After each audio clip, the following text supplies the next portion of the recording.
Let's do this. See if it's recording. We are recording. Hey, everybody. This is Sean with 1455. Welcome back. We had a little hiatus, which I think we all needed. This is our first 1455 interview of 2021, and I could not think of a more appropriate and perfect person to talk to than my pal, Gregg Wilhelm. I've had the extraordinary pleasure of getting to know Gregg over the last few years. And in addition to being supportive and generous with his time and energy to the 1455 endeavor, being part of our Lit Fests and some other programming, he is another in a series of people I've talked about as kind of the Platonic ideal of literary citizens, always looking to expand other people's profiles, bring art, and celebrate creativity in all ways possible. So let me introduce this handsome young fellow, and then we'll jump into the questions. Oh, and I'd be remiss to not also say, well, I'll say this after the bio, because there's some serendipity to the date of this interview. But Gregg Wilhelm is currently the director of creative writing at my alma mater, George Mason University, and he's co-founder of the brand new Watershed Lit, the Center for Literary Engagement and Publishing Practice. We'll make sure we put links to that amazing new endeavor in the write-up of this event, which was chartered by George Mason University in the fall of 2020. So take note, in spite of challenging times, people are doing extraordinary things. That's a huge bright spot of this past year. Gregg's expertise covers book publishing, arts administration, and higher education. He started his career at Johns Hopkins University Press. He launched 3 imprints, including one with a major independent bookseller, founded the nonprofit literary or arts organization CityLit Project in his beloved hometown of Baltimore, and later launched its CityLit Press imprint. His short fiction, poetry, and nonfiction has appeared in various publications. He's co-editor of the amazing collection Clash by Night, a poetry anthology inspired by the Clash's seminal London Calling album, as well as a Pet Sounds anthology, which I was fortunate enough and humbled enough to appear in. So Gregg is a rock star in many ways. And Gregg, before I bring you on, I was reminded by Facebook that today is the 8-year anniversary of the Earl of Baltimore's passing. So tribute poor to the great Earl Weaver.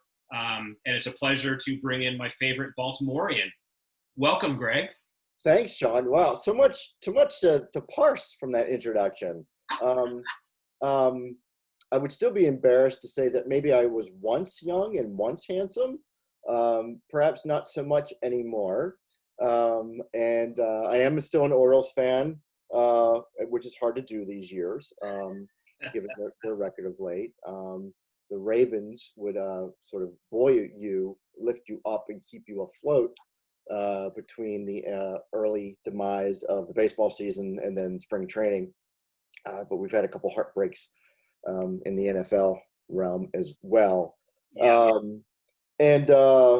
Yeah, I should have pulled those 2 books. I can pull those if you want me to, but the Clash by Night book and the Poet Sounds are the first 2 entries into the lo-fi poetry series that me and poet Jerry LaFemina started. Jerry is a professor at Frostburg State University in Western Maryland. And so we had this idea about starting books, publishing books that were of poetry collections from various poets across the country, inspired by these sort of seminal rock albums.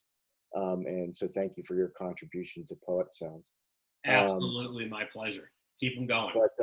But wow, I mean, I just, you're right. We have so much in common insofar as being, trying to champion literary art and literary communities throughout Maryland and Virginia and beyond, and starting nonprofits and sort of managing nonprofits, which is always a dubious and difficult ship to navigate. And I know I was caught in the 2008 bubble And although I'm removed from the nonprofit world a little bit right now, not entirely, but as part of the higher ed world, what we're going through right now is even a bigger game changer.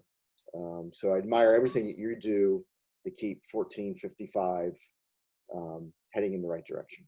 Well, cheers, and thank you for as always, your support, and you're definitely an inspiration as far as how to do this kind of stuff right. So, all right, enough of the pleasantries. Let's get into the brass tacks. First question, Greg: the first book that made you want to be a writer, or a book that changed your life? Oh, it's funny that you say that. The first book that I read that I was really wowed by was a Robert Heinlein book, a science fiction book. Back when you would go to the library in your neighborhood, and the librarian, which is interesting because I grew up in a pretty homogenous white neighborhood in Baltimore. The librarian at our local branch was African American, so really, literally, some of the first exchanges that I had with people who weren't like me, with other people, were at the library, and that was really great. Fortunately, I had wonderful parents who kept my mind open and not closed to the importance of the other, right? And but they had this great science fiction section, and you would get it with that library cover that was like some sort of cellophane that crinkled to protect the actual book's cover. And I remember just like tearing through Heinlein and Asimov and really getting turned on to reading through genre. And then of course movies and things like that, like Star Wars and whatnot. And then another book that really kind of like threw me for a loop was I always mispronounce his last name, Daniel Zalakowski's House of Leaves, which is this really meta book that had marginal notes and footnotes and different interior colors. And I think that's really what kind of like turned me on to books as artifacts and things that you can kind of create and engage with in multiple levels. And then I kind of fell in love, and then the books that I started publishing with Johns Hopkins, which were often like political science, and I remember the Defense of Nations, really dry, kind of academic, but they were my first exposure to the process of how someone's intellectual property, someone's thought, turns into words and manuscript, and then how a publisher turns that manuscript into a book, and then how the publisher distributes that book. And I just it was the early '90s, and I was actually coming back from my first master's degree is in theology of all things, and I had done a year of seminary in North Carolina and ran out of money, so I had to return to Baltimore. And while I was looking for a job, I just landed this job as an editorial assistant at Johns Hopkins University Press, and was fortunate enough to have great mentors in editor Robert Berger and Henry Tom, who just took their time to teach me the ropes. And I just fell in love with the process, fell in love with the decision making, acquisitions you need to know about. Is it great scholarship? Is it good editorial? Can the press afford to manufacture such a thing? And does the press have the ability to promote and distribute and sell such a thing? So I just loved all those decision-making processes that went into making an editorial decision for a press, and went on from there. So there were some early books for sure, but it's almost the joke that I tell is I sort of went into seminary to study the book. Right. I came out of it a lover of books in a sort of universal way, and being a student of the publishing history and the publishing game and the publishing business. And the Lord, as they say, works in mysterious ways. Oh, for sure. There for you sure. go. If All there right. is a board. So, somewhat along those lines, and this is an impossible one, but it's fun. If you could narrow it down, who would you claim is your most profound artistic influence? Wow, that is difficult because I'm looking at a painting that I painted eons ago. I'm looking at a painting that I painted a decade ago. I'm looking at some guitars that I'm trying to teach myself to play. Um, so I am maybe the dictionary definition of jack of all trades and master of none. Certainly master of not the guitar yet, but I think of things like coming to understand Picasso and his cubism, but then and struggling with that when you're young and not getting it, and then seeing some sketches that Picasso, some realistic sketches, and he was just an absolute master of realism, and then chose artistically to make that kind of break, right? Yeah. So between that kind of thing on the art world, that kind of punk, being a sort of an old aging punk rocker, sort of breaking away from what the sort of traditional music of the time was. When I was in high school listening to bands, I was listening to the Circle Jerks and Dead Kennedys and the Ramones and the Clash, Yeah. so on and so forth. Bad Brains out of DC, Minor Threat out of DC, going down to the 930 Club, going to clubs around Baltimore. So always never really in the mainstream. Yeah. And then so I think of things like House of Leaves, which is just a crazy mind trip of a book, or I don't know. It's funny. I picked up Gatsby last night because of all the current news, with the Great Gatsby going into the public domain, and I still struggle with it. I still struggle with its proclaimed greatness, and I just I think it's neat to be able to visit and revisit works of art over time as they age, as you age. And I think my absolutely, going back to a previous question, one book that definitely made a big difference to me was The Confederacy of Dances. Yeah. Because it's a great book, but then having heard what I just told you, there's this great backstory behind the book, tragic. And then the author who committed suicide in '67, I believe, the mother then takes the manuscript and goes to Walker Percy, another great Southern writer, and tries to lobby him to somehow get it published. And then Louisiana State Press publishes it, another great university press. It wins the Pulitzer. He gets it posthumously. So there's this sort of tragic, weird backstory, this sort of obsessed mother to get it published. So that's another big book. That's a book I didn't read it this summer, but that's the book that I try to read every summer, to like revisit that book that was influential to me, and sort of revisit it as I age. And it gets funnier, and then as I get to be a better writer, I see some of the moves that the author did, John Kennedy Toole, and yeah, that's an interesting book. So I like books, and you could say something similar about like Capote's In Cold Blood.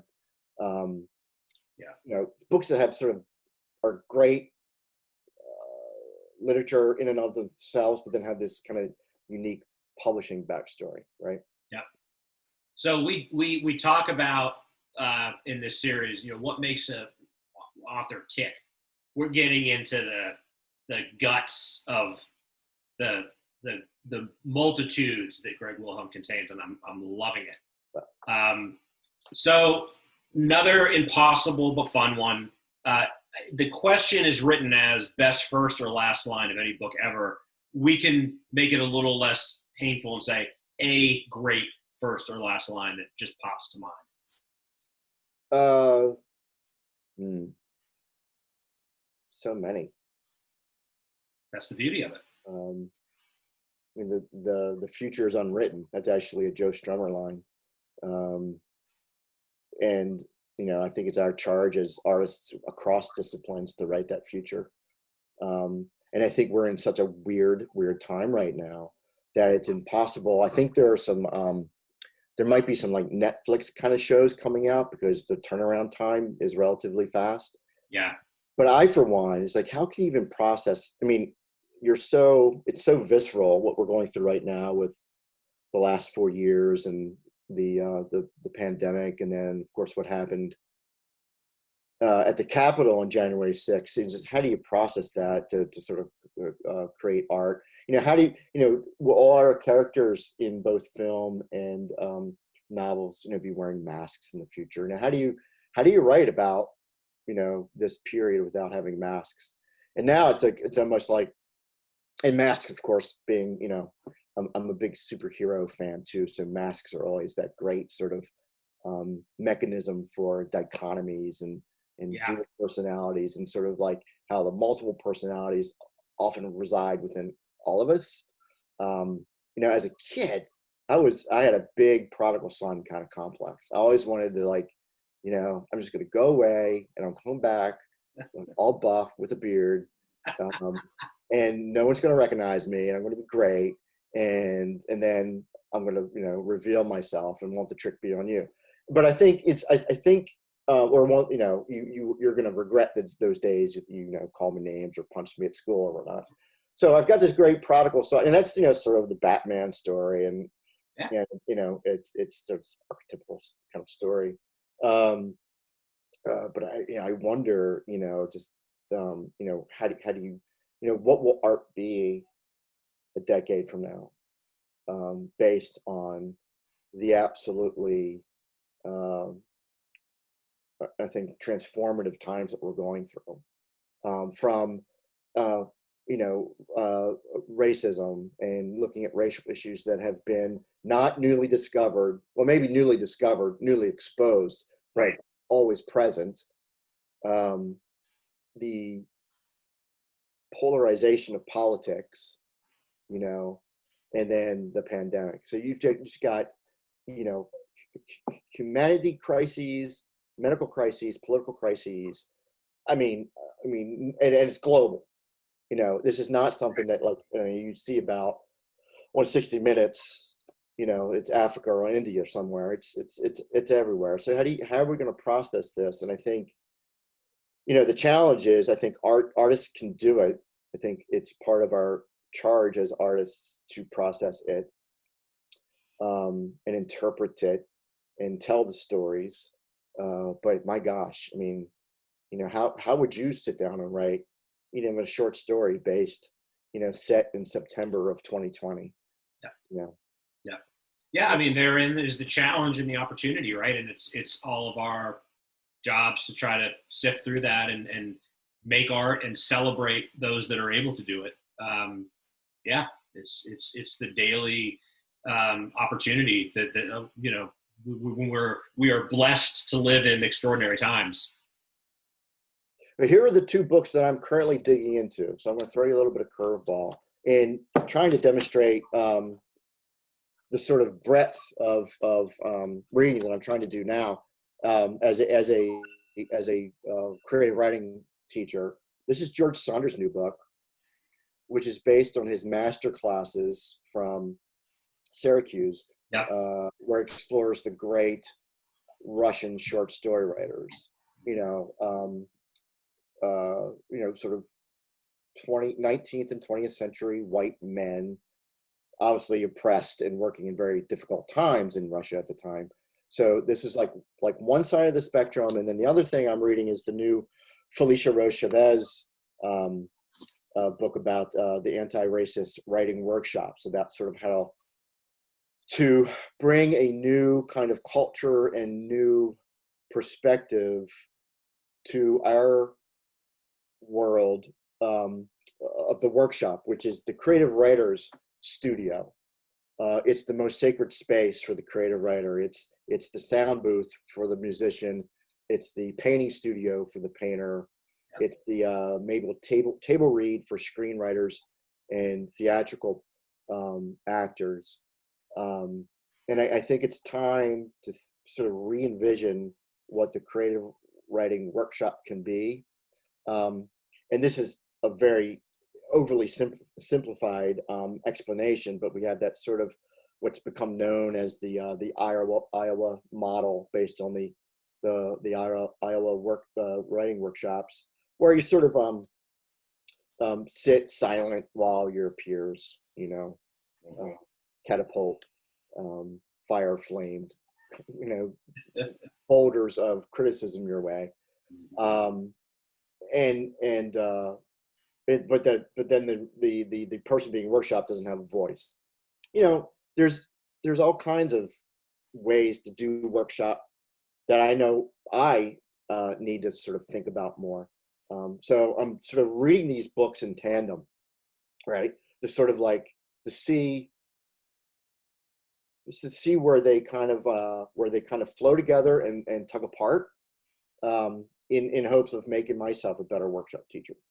Well, and I think you just, in classic workshop speak, you are showing as well as telling what that entails, and that is having a appreciation and a familiarity conversation with the masters from the past, and at least one foot in the present, looking toward the future. So Right. Props to you, man, for really, epitomizing what the current workshop has maybe lacked, and can be and should be, full marks for really exemplifying what the best workshop instructors and program directors do. I sincerely appreciate, you're a model of that, and just holding up those two books could not better illustrate what this requires and the work being done.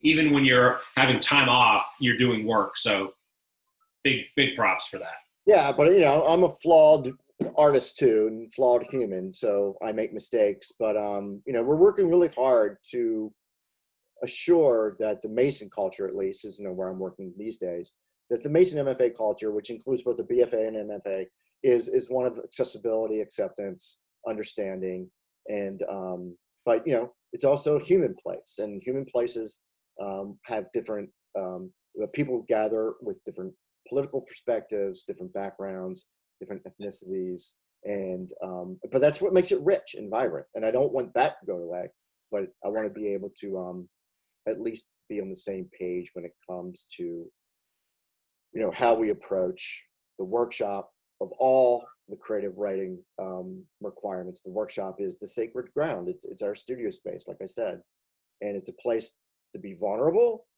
and it's a place to experiment. Yeah. So if you're afraid to experiment or to be vulnerable, then you're not going to grow as an artist. So at the very least, we're going to make it absolutely clear to our students, our administration, our faculty, that this is a place where you can be what you need to be to push your art, and that and that's going to entail vulnerability, which is hard in and of itself, and experimentation and innovation, right? Which might be maybe not writing for books, maybe writing flash fiction, maybe writing genre fiction, Yeah. Maybe crossing genres between fiction, nonfiction, and poetry. So I really want that.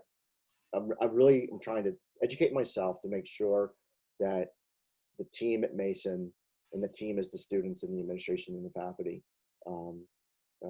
make this a really dynamic place for the 21st century. Right on. Enough said. All right. How about an underrated author, or an author that it gives you pleasure to shine a light on? Well, I mean, it's funny. So I'm going to shine a light on Gabriel Bump. Everywhere You Don't Belong. And what's funny is I can't find the book. I have the book is around somewhere. I have the dust jacket. This is a University of Massachusetts Amherst student who one of my friends, Jeff Parker, turned me on to. And this is his first novel, and it's just it's brilliant. It is, again, it's written um, from the perspective of an African American. It's educating me so much about what young African American artists are going through today. So Everywhere You Don't Belong by Gabriel Bump is what I'm reading today, and I don't think his name's gonna, he's new, he's young, he's emerging. Mm-hmm. So I will offer Gabriel up as my emerging voice for you to check out. Right on. Okay, on the other end of the spectrum, the obligatory question that everybody gets asked: why have you not read Moby Dick? Or if you have, is there a classic that you've been meaning to revisit or visit? Well, sir, I have read Moby Dick multiple times, and I dig it. That's the book that I like to struggle with. I've tried Ulysses a few times, but and I don't think I've finished Ulysses at all. But Moby Dick, I dig, and it resonates with me. And a lot of Moby Dick, what the kids today call, what do they call the when they have them in the films, the little things that pop up that Easter eggs. there, there are a lot of Moby Dick and Melville Easter eggs in one of my the novel that I started working on as part of my MFA thesis, which is still sort of gangly and unmanageable, and I'm not going to be the first person to say that their MFA thesis may never see the light of day. Right. But for sure, I mean, the name of the bar is the Queequeg. There's a one-armed girl from Appalachia who comes into town and sort of turns the life of the protagonist upside down. So there's, it goes on, and not in a heavy, hopefully not in a ham-fisted and heavy-handed way. And it's sort of the water around Baltimore, but there's another city that substitutes for, so there's a lot of Moby Dick in this novel that I've been, and I go back to it every, 6-7 months, and I take out parts and I retitle it because it's no longer the thing it was, 3 years ago. But yeah, I mean, I think I do like Moby Dick. I like Moby Dick a lot. And of course, there's a lot of religion in it too, and allegory to and analogies to religion, which I quite like, despite given my theological background. So I have read it, and I like it a lot. What was the other half of that question? What is there a classic in a particular book that's universally heralded that you haven't gotten around to yet that you need to? Oh, let's see.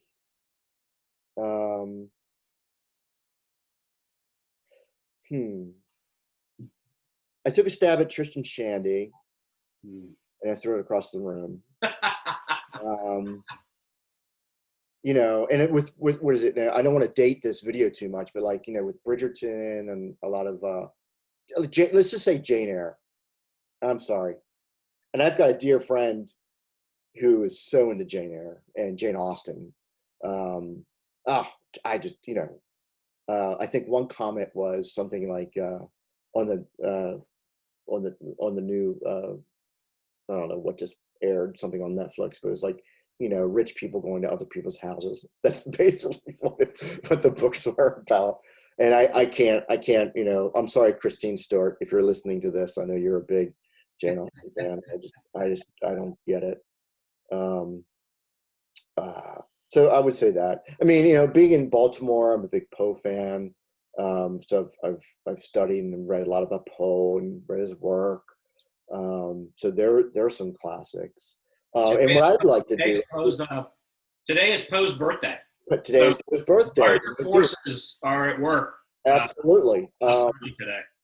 Yep. Born in Boston, lived in Brooklyn, lived a long time in Richmond, but lived from 33 to 37 in Baltimore, and then died in Baltimore. Yep. And then I see there's kind of influences in in Borges and in some of the Latin American writers that I quite like. And I've been reading a lot of when it comes to poetry. I've been reading a lot of Kevin Young again. Kevin Young, when you talk about these artists who are also fabulous administrators, I think of Elizabeth Alexander and Kevin Young. Elizabeth Alexander is a phenomenal poet who is the CEO of the Carnegie Foundation. Yeah. And Kevin Young, who is a fabulous poet and longtime poetry editor for the New Yorker. Yeah, New Yorker. Just became the president of the African American History and Cultural Museum in DC. And then someone we're going to have at Mason this spring is taking his place. Reginald Dwayne Betts is the new poetry editor of the New Yorker. So I've been reading a lot of Betts, Young, and Morgan Parker, a great African American poet. Yes. It's I write a little bit of poetry. I'm not very good, but I learned so much from the poets that improves my prose writing, and I try to instill that in my students as well. I mentioned Jerry LaFemina earlier as a collaborator on the Clash book, and he's got a great book on prosody and sound, and I try to instill that sort of appreciation and sensitivity in my own students who write prose about the sound of their sentences. Write the way their sentence sounds, and using their diction and strong verbs and economy of scale and kind of writing tight, and also reading aloud, which I think poets are used to, but a lot of times prose writers don't even think about reading aloud. That's right. Their work, and so much of my revision can come from reading aloud, just from the sound of it. I said, "Oh, that sounds shitty," so I'm going to do something else. I'll use another word. Yes. Right on. All right. You and I seem to circle back on this every time we talk personally, and we talked about it a little bit before we came on the air. But I think your answer here will be really instructive for a lot of people. How would you define or explain what literary success, obligatory quotations, means to you? Well, I think, as artists, and I've said this for years, literary success means that you are excited about and fulfilled with the output that you produced, and that you enjoy that process. I'm gonna quote someone, and I forget where maybe it was Mary Carr. I am a much better reviser than I am a writer. Once I get something bashed out, I think it's the editor in me that allows me to be a better reviser of my own work. Yeah. So that's a process, right? And it's often, it's a long process, depending on, even poems can take a long time, right? Sure. So you've got to sort of dig the process, and it can be maddening, and it can be frustrating, and then you be days where you don't write and you kick yourself for not writing. I always love that write every day, mantra, and I don't believe in it. I think every day. And I may not be writing every day, but when I'm riding my bike or if I'm making dinner for the kids, I'm usually noodling on something, a line of a poem or character direction or development. Yes. I am almost always writing, not to sound egotistical about it, but I'm always writing.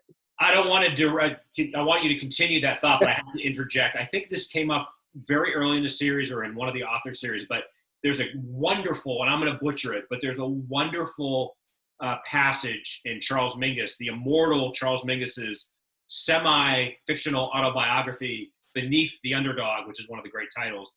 But he talks about, in his evolution as an artist, he was working, a series of menial, deadening jobs. But he talks about he got to a point in his own development where, whether he was working as a, elevator, whatever those,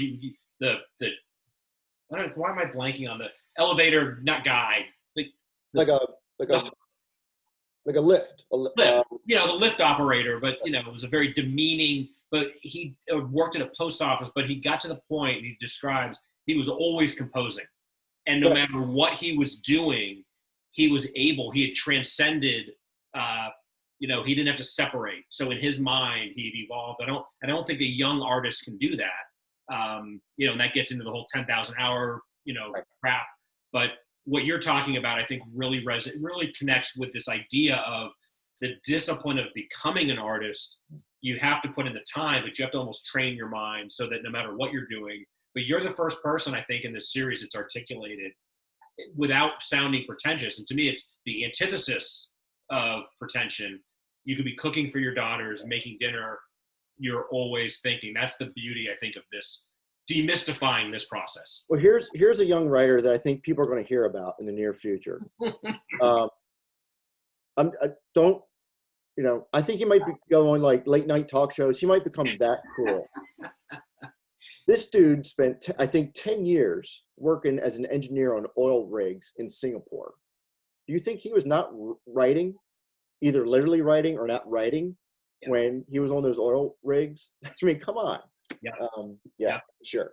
Or certainly, I'm sure he's such a wonderful literally Zen guy, but sure, you're also accumulating the necessary experience that comes out in dialogue, that is just marinating in your subconscious, that comes out as some of these extraordinary scenarios, which I want to give him credit for his creativity and his vision, but I'm certain that the life that he's lived has given him fuel for some of these very outside the box approaches to very basic concerns of humanity.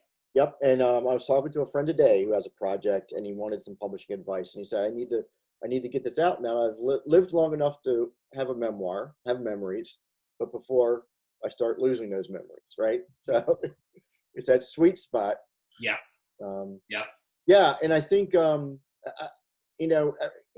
things have changed so much since the early 90s when I first got into book publishing. Yeah. I remember printing out every email I sent so that my boss knew that there was a copy of it in a file somewhere, on blue paper. I can absolutely see those emails. And his name was, he was Hawaiian, Japanese ancestry, and so his name was Henry Y.K. Tom. And I just see that from Henry Y.K. Tom, on these blue papers that I would have to print out and put in the author folder. To where we are today, where now being published online in certain venues is a great achievement, a great feather in your cap. Whereas in the early turn of the century, it wasn't. You were still sort of and now you've got multimedia, and who knows where we're going to go with all this. And internet and communication. I mean, the very thing that we're doing here, and the thing that I do on a daily basis with my students. I mean, none of this could happen if it weren't for this technology. Just crazy evolution of things. But at the end of the day, Sean, I say this to my students. It's almost like I don't care. And I teach a lot of students who are writing, science fiction and fantasy and things that are kind of born of Twilight and born of Hunger Games and born of George R.R. Martin's work. I don't care what you write, just write good goddamn sentences. And it's almost now, it's like, I don't care what you write or where you write it, like how you distribute it or how you disseminate it, just write good sentences. And I think that is the consistent thread through the ages, through when Charles Dickens was having his work serialized, to the point where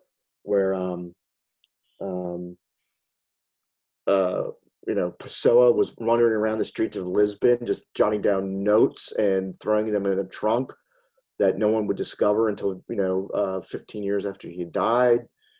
To even like advice for today's so-called Insta poets on Instagram, right? It's almost, I don't care what you write. I don't care how you show it or how it gets out there. Just, I think the art is to write good sentences, write good sentences, write good lines, and oftentimes that can get lost, when people just, when it's easy to self-publish now, and self-publishing isn't as looked down upon as it was a decade ago, and Yeah. and all the big vendors that would never even, like Amazon and Ingram and Barnes and Noble, would never pick up a self-published book until they bought the self-publishing companies and realized they can make a buck at it. And now it's like, come on, our arms are wide open, which is just a bunch of, capital malarkey, but Sure. capitalist malarkey. So yeah, there are many, Instagram, your own website, publishing with a digital journal that has versions on issue, publishing in paper journals, getting a book published, being part of an online anthology like Poetry Daily. I mean, it really is, it's almost like choosing what the right medium is for what you want to say, but you still need to say it well and say it with an artistic training behind you and understanding behind you. So you really weaved through. I didn't even have to ask some of the questions because you touched on them, and I thank you for that. I think anyone watching this is really benefiting not only from getting to know a affable, wonderful human being, but real wisdom being dropped from someone that runs a creative writing program and has a lot of experience and skin in the game. I always like to end, and I mean, I don't think I'm stealing your thunder. I think you just nailed the last question in terms of advice. But if there was like a nugget, if it was a more novice, because I think you are talking in your last riff there, you were talking to maybe more established writers or writers that are in works in progress, but someone that's just starting out, looking for advice, what would you tell a young, or not even young, but someone that's dipping their ink in the quill to celebrate Poe? What one piece of advice would you give them? Read. Absolutely. Period. Read. Full stop. It's been a while since I've been actively involved in publishing on a day-to-day basis, but Sean, I can't tell you how many times I would get manuscripts, submissions, proposals, inquiries, and the writing wasn't great. And I would say, well, who are some of your favorite authors? And they're like, well, I don't read much.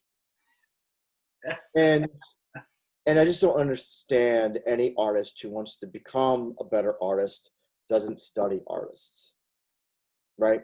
Now that, you could read poorly, and of course it then becomes subjective and perspective about what you're reading and who's, I think the days of the old white canon that you and I grew up with, I think thankfully they've been, Yep. for the most part, I think, abolished.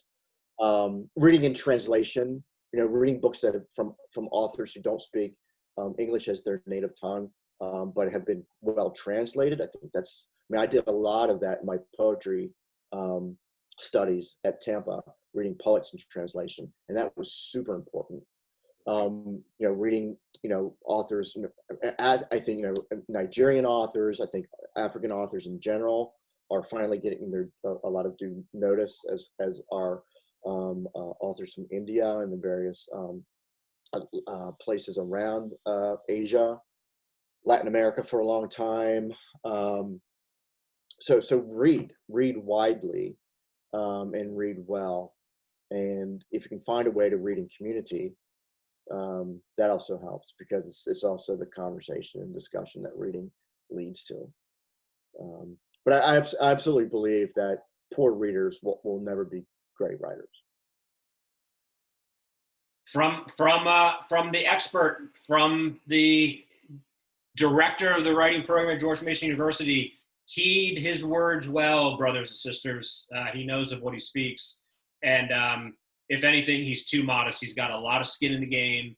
He's done as much as anyone I know to promote literature in its myriad, from conception to execution to dissemination. Gregg, you're definitely a personal hero, and I'm just so honored to have you as part of the series, have you part of the 1455 orbit, and of course, our ongoing collaboration. Such a big fan of Mason, what the work it continues to do. Thank you for dropping some wisdom and sharing some soul. And again, we'd be remiss to not tribute pour for the Earl and Edgar and the Earl on Edgar and the Earl. February 19th. That sounds like a short story. I want to get started on that right away. Crack open a natty bow, and let's get it on. Well, Sean, we're proud of you as a Mason alum, and all your work you're doing at 1455, and for what you contribute back to the community and what you've done to the creative writing program at Mason as well. You've been a guest in my class, so you've imparted your wisdom to my students also. So thank you. Well, it's a pleasure, and anytime I'm at your service, sir. So we shall meet again. That is for certain. All right, I owe you a hug. Indeed, I look forward to it. All right, brother. Be well, be safe, and we'll look forward to more wisdom, hopefully in the near and not distant future. Looking forward to it, Sean. All right, brother.